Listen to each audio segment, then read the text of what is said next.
Bom dia, pessoal, tudo bem? Aqui é o Pedro Neto, mais uma vez com vocês. Ultimamente tenho recebido diversas perguntas a respeito de assistência judiciária gratuita. Muita gente perguntando, pô, o que é isso? Quando que eu vou receber, etc. Eu farei agora uma série de vídeos tratando desse assunto, tá? Mas antes de tudo, nós temos que começar a falar um pouco sobre a lei número 1060 de 5 de fevereiro de 1950. Como eu já mencionei numa ocasião anterior, até mesmo alguns magistrados consideram que essa legislação já está ultrapassada, certo? Que isso foi feito num tempo em que as pessoas, se necessitavam de assistência judiciária gratuita, é porque necessitavam, né? Hoje a gente vê casos de pessoas que têm condições de pagar as custas processuais e que se usam dessa vantagem para que tenham menos encargos. A lei ela já foi muito reformulada, muito remendada, certo? Então eu marquei aqui alguns pontos que você, como perito, deve observar. Tá? Então, primeiro, o que é a Lei de Justiça Gratuita? Ela estabelece aqui no artigo 1º, os poderes públicos, federal e estadual, independente da colaboração que possam receber dos municípios e da Ordem dos Advogados do Brasil, concederão assistência judiciária aos necessitados no termo da presente lei. Ou seja, eles dizem, consideram assistência aos necessitados, mas não dizem o que configura uma pessoa que é necessitada dessa assistência judiciária gratuita. Vejam bem, aqui os artigos 2º a 4º foram revogados e o artigo 5º fala: o juiz, se não tiver razões fundamentadas, se não tiver fundadas razões para indeferir o pedido, deverá julgá-lo de plano, motivando ou não o deferimento dentro do prazo de 72 horas. O que acontece? O que eu já verifiquei diversas vezes durante esses anos que eu tenho trabalhado como perito do juízo e já fiz quase 100 provas periciais em que uma das partes tinha assistência judiciária gratuita.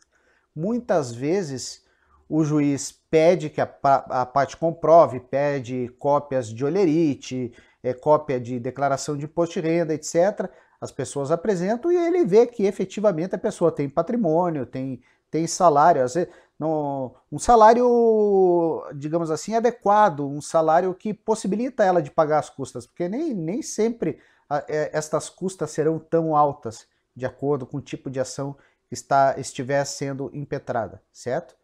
Tá? Só que o que acontece? Daí o juiz indefere a justiça gratuita, as partes entram com recurso de apelação no Tribunal de Justiça e normalmente os desembargadores do Tribunal de Justiça eles acabam concedendo essa assistência judiciária gratuita. Por quê? Porque a lei não é clara. Ela diz que se a pessoa é necessitada, ela é necessitada, se ela colocar lá de própria mão dizendo que aquilo vai prejudicar o sustento dela e da família, é o que basta. Ou seja, essa lei aqui ela é totalmente ultrapassada. Mas vamos lá. O que é interessante que eu marquei aqui, ó, parágrafo 1º do artigo 5º.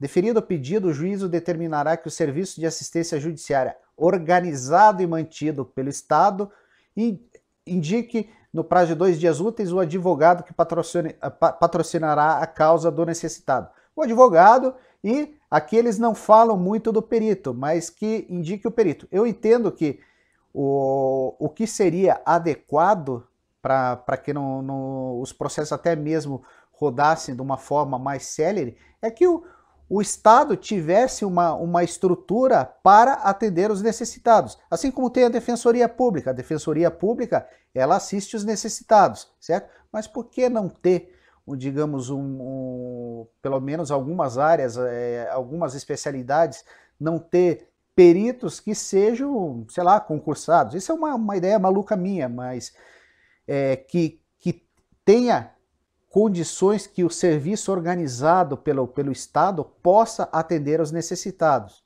porque senão acaba sobrando para nós peritos, tá? Aqui o parágrafo 2º ele coloca: se o Estado não houver serviço de assistência judiciária por ele mantido, caberá indicação à ordem dos advogados. Isso eu sei que funciona, tá? Eu tenho uma sobrinha que é formada há pouco tempo em Direito e ela pega diversas ações desse tipo, certo? E recebe honorários pequenos, mas recebe, tá? E recebe até de uma forma muito mais rápida do que aquela que nós peritos nos sujeitamos. Mas vamos lá.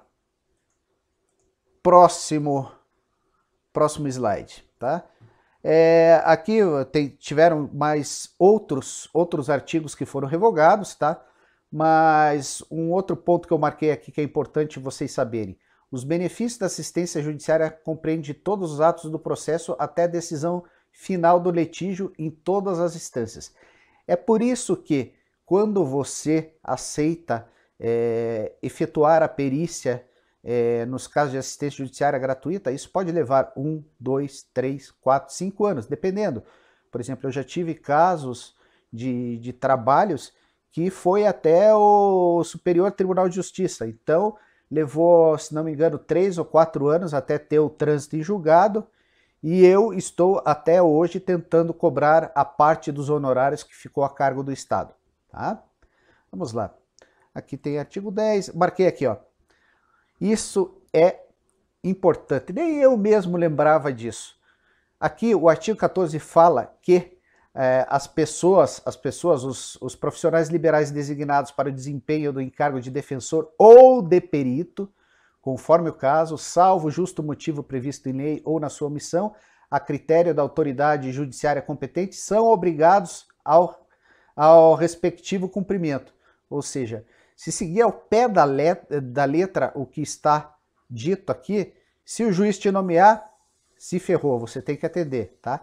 Mas você pode apresentar motivos de escusa, certo? Eu nunca tive problema com isso, tá, gente? Não fiquem preocupados. Esse artigo é meio tosco, mas não fique desesperado, não arranque os cabelos, porque você pode justificar o porquê você não fará esse serviço, tá?